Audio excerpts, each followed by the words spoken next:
लड़की है वो कहती नहीं हमार लिखा हमारे मतलब हमारे गुरु जी के चमड़वा बड़वा पर। हमने कहा कि अरे शर्म लागे चाहिए हमारे अखाड़े करा। फिर बाबा कहे कि आगे लागे तोरे मुहे धोखा लागे, आगे लागे तोरे मुहे धोखा लागे, लैले चले नाच नाच मैं हरि का नाम हो चला जाए साजन बज आता आए नहीं घोड़ा भोग गई माई के दिया बिटिया देखी बुढ़िया कसम नानक देखी हो जाई के कैसा बना दिया है कैसा काल गऊ ससुरे पिया जाओ गऊ के चार सखी आई चले तो नीले में पैसा पेला माई माई करत बोलत एक मरिया और बिटिया बही जरा उहे गम धीना वाले उहे गम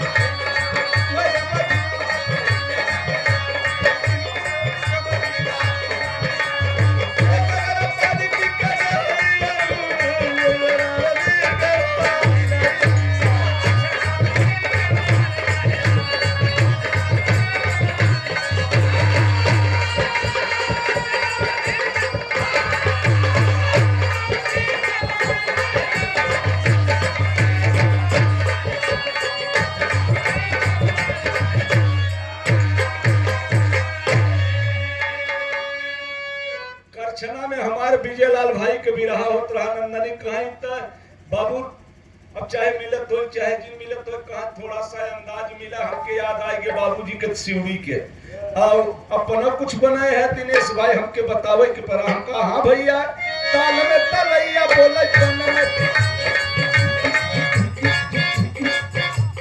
ताल में तलैया बोले तन में आधी गोली मार के निकली गई शेरा के छपिया पर करी के कोई खास नहीं जरा के आवे ने बदलवा के तोर बतलाई लेकिन गरी के दार तोर खास से दवा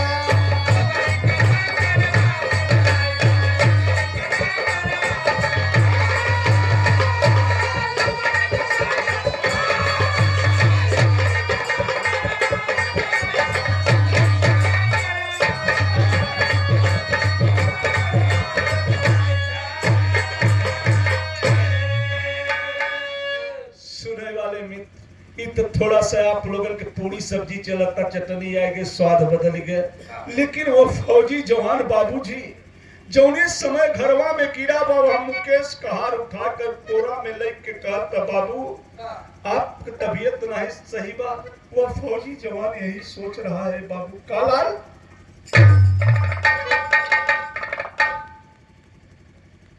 कहे इधर जाना तू जा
फौजी यही कर सोच रहा है का एक लोटा पानी आके कौले देवैया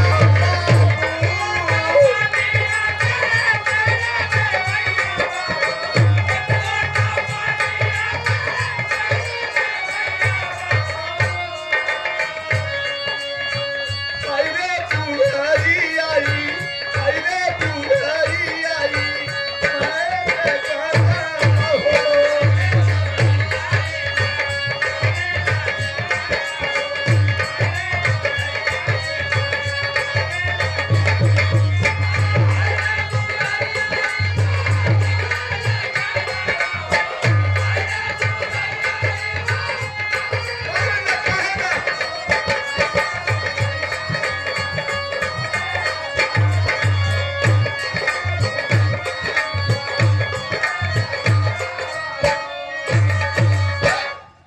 बाबू वो फौजी जवान यही सोच रहा है कि मैंने मेरा औलाद डॉक्टर बनाया, इंजीनियर बनाया, औरत इस दुनिया को छोड़कर चली गई, बारे समय की एक रोटी दी वाला क्यों नहीं रह गया।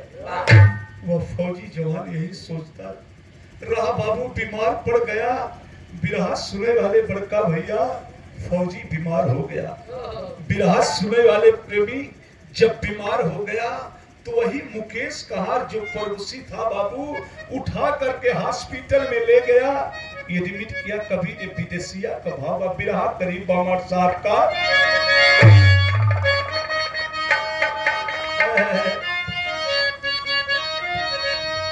अरे मुकेश कहार सिवाय करता पड़ोसी बाबू और विनय प्रमोद से कहे फूलवासी बतिया।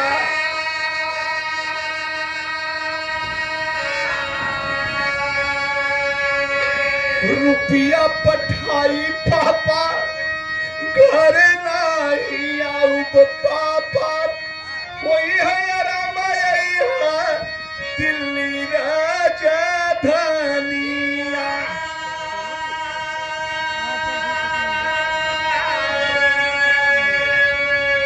ये बाबू वही औलाद जिसको वह फौजी जवान अपन सब कुछ त्याग करके पाला, वह औलाद जब बीमारी का सुना तो यह औलाद ये कही बात कहा कि बाबूजी अगर तबीयत की सुधार आए तो आप दिल्ली या पूना चला आवा, हम पैसा पठाई सकी थे लेकिन छुट्टी नहीं पावत है। बाप रे बाप। वो फौजी जवान बेड पर लेटा है। रे बेटा पैसा तो मेरे पास भी है रे लाल, लेकिन हम पैसा निकाल करके दवा कैसे करें, मेरा सेवा कौन करेगा बाबू, लेकिन फिर भी है तो मेरा औलाद। यही सोच कर वह फौजी जवान धीरे धीरे आराम लगा। बिरहा सुने वाले प्रेमी होत काबा मास्टर साहब भैली आराम फौजी सोचा अपने मनवा हो और पहुंच गई ना बाबू आज पूना की सहरिया।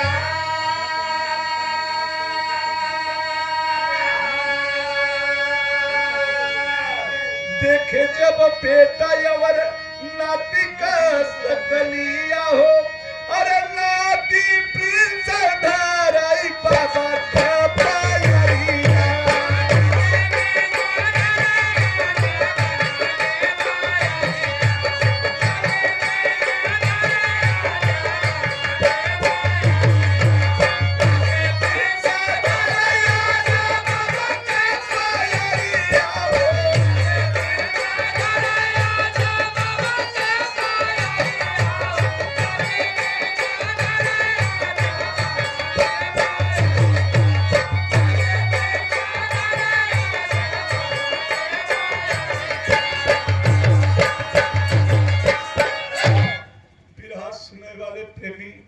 जब स्वास्थ्य को थोड़ा सा आराम मिला, वह फौजी जवान यही सोचा कि है तो मेरा परिवार, सबसे पहले बड़का लड़का के पास जाकर के वह डॉक्टर प्रमोद, इंजीनियर प्रमोद के पास पहुंचा। ये बाबू जब प्रमोद के पास पहुंचा तो नाती 5 साल का नाती प्रिंस रहा, बाबा के चरण पर गिर पड़ा। ये बाबू मुंह से ढेर सूत पिरात है, गोदिया में उठाए के वह फौजी जवान बड़ा खुश हुआ कि आज हम अपने परिवार में आएंगे। धीरे धीरे 10 रोज 12 रोज 15 रोज बीता। ये पंचो एक दिन वह प्रिंस का मम्मी बुलाए इंजीनियर साहब को दुल्ही, कहे बेटा इधर आ, तू बाबा के पास ज्यादा मत रहा कर, बाबा को बड़ी बीमारी है। ये पंचो नाती की अपने आजा के पास जाए से वह दुल्हन रोक रही है। ये बतिया के जब सुना, वह जाकर प्रिंस अपने बाबा से एक दिन बाजार करे गए। उसकी मम्मी अपने बाबा से कहा था बाबा आपके पास आने से मम्मी मना करती है कि बाबा के पास बड़ी बीमारी है। अरे बाप रे बाप, ठेस लगा कलीजा में कि बारे सुनीता तूने कहा था कि शादी मत करना, मैं अपनी औलाद से भी मिलना नहीं पा रहा हूँ। बिरहा सुने वाले प्रेमी जब इस समय इबतिया के जान की 2 दिन 3 दिन इंजीनियर साहब बहु बात नहीं करते का कि हमारे पिता है दिल्ली में डॉक्टर साहब को बाप नहीं है का भोजन तो दे दे पंचो लेकिन बोलब छोड़ दे। बिरहा सुने वाले प्रेमी वह फौजी के दिल में ठेस लगा और जब ठेस लगा तो एक दिन बड़का लड़का से कहे कि बेटा इंजीनियर साहब हम दिल्ली जावा चाहते हैं। कोई रोका नहीं है पंचो। कहे ठीक बा बाबूजी आप छोटका भैया के पास जाए के कुछ दिन रह। ये पंचो मन में गलाने लगे कि आज वो फौजी जवान दिल्ली जवान पतोहिया कह रही कि ये बाबू हमार दुल्हा डॉक्टर हम खेती बाड़ी तो हर का कर वो करे यहाँ पहुंच गया डॉक्टर साहब के यहाँ दिल्ली।